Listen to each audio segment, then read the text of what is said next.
साल 1908, साइबेरिया का दूर दराज का इलाका। सुबह का समय, जब अचानक आसमान में एक तेज चमक उठती है। कुछ सेकंड के भीतर एक ऐसा धमाका होता है जिसने लाखों पेड़ों को जमीन पर गिरा दिया। लेकिन ये घटना सिर्फ एक प्राकृतिक आपदा थी या फिर कुछ ऐसा जिसे हम समझ नहीं पा रहे। स्वागत है आपका टंगुस्का इवेंट के इस मिस्ट्री में।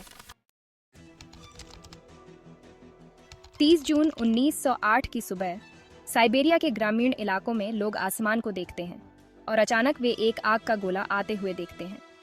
फिर एक विस्फोट होता है, इतना बड़ा कि यह 1000 हाइड्रोजन बम के बराबर माना जाता है। लेकिन यहाँ कोई क्रेटर नहीं है, कोई पत्थर का टुकड़ा नहीं मिला। तो आखिर यह विस्फोट कैसे हुआ?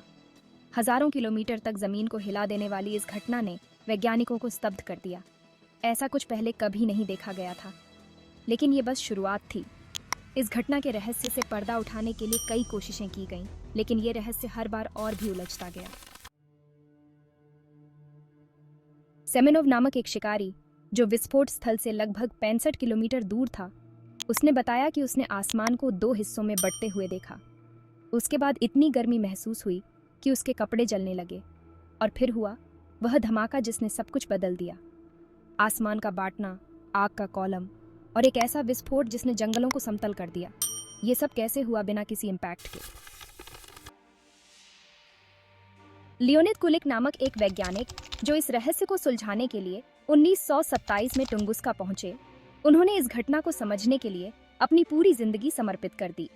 उन्हें विश्वास था कि इस तबाही का कारण एक मीटियोरॉइड इम्पैक्ट था। लेकिन जब वे वहां पहुंचे तो उन्हें वो मिला जिसकी किसी ने कल्पना भी नहीं की थी। मीलों तक फैले गिरे हुए पेड़, लेकिन कोई क्रेटर नहीं। कुलिक और उनकी टीम ने बहुत खोज की, लेकिन उन्हें कुछ नहीं मिला। कोई पत्थर का टुकड़ा, कोई क्रेटर, कुछ भी नहीं। लेकिन एक सवाल ने उन्हें चैन नहीं लेने दिया। अगर यह कोई मीटियोरॉइड नहीं था तो आखिर था क्या?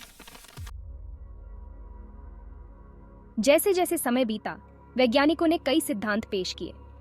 एक व्यापक रूप से मानी जाने वाली व्याख्या यह थी कि एक मीटियोरॉइड वायुमंडल में प्रवेश करते ही फट गया होगा, जिससे एक शॉकवेव उत्पन्न हुई होगी जिसने यह तबाही मचाई। लेकिन अगर ऐसा था तो कोई अवशेष क्यों नहीं मिला? इस सवाल का जवाब अभी भी अधूरा है। हम जानते हैं कि टुंगुस्का इवेंट ने लगभग 15 मेगाटन के बराबर ऊर्जा पैदा की थी, लेकिन अभी भी हम पूरी तरह से यह नहीं समझ पाए हैं कि इस विस्फोट का असली कारण क्या था। जैसे जैसे अधिक सबूत सामने आए, कुछ वैज्ञानिक और शोधकर्ता कुछ और ही सोचने लगे। क्या यह एक मिनी ब्लैक होल था जो पृथ्वी के माध्यम से गुजरा, या एंटीमैटर से टकराव, या क्या यह एक एलियन स्पेसक्राफ्ट की दुर्घटना थी? कुछ विशेषज्ञों ने तो यह तक कहा कि हो सकता है यह एक एक्स्ट्रा टेरेस्ट्रियल टेक्नोलॉजी का परीक्षण हो। और इस विचार को तब और बल मिला जब हिरोशिमा और तुंगुस्का में हुई तबाही के पैटर्न में समानता पाई गई। आज के वैज्ञानिक अत्याधुनिक तकनीकों का उपयोग करते हुए टुंगुस्का इवेंट की नए सिरे से जांच कर रहे हैं। नए कंप्यूटर मॉडल और सिमुलेशन बताते हैं कि संभवतः एक आयरन रिच मीटियोरॉइड इस तबाही का कारण था, जो वायुमंडल में प्रवेश करते ही फट गया होगा। हालांकि हमें कुछ नए संकेत मिले हैं, फिर भी हम पूरी तरह से नहीं समझ पाए हैं कि वास्तव में टुंगुस्का में क्या हुआ था। शायद हम कभी भी इस रहस्य को पूरी तरह ना सुलझा सकें। टुंगुस्का का यह रहस्य 1 सदी से भी अधिक समय से अनसुलझा है, और शायद यह हमेशा रहस्य ही बना रहेगा। क्या यह कोई कॉस्मिक घटना थी या कुछ ऐसा जिसे हम अभी तक समझ नहीं पाए? लेकिन एक बात निश्चित है, इस घटना ने विज्ञान और कल्पना की सीमाओं को हमेशा के लिए धुंधला कर दिया है। आप इस बारे में क्या सोचते हैं? क्या यह कोई प्राकृतिक आपदा थी या फिर कुछ और? हमें कमेंट्स में बताएं।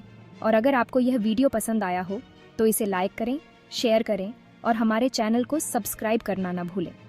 बेल आइकन दबाएं ताकि आप हमारी नई मिस्ट्रीज को मिस न करें।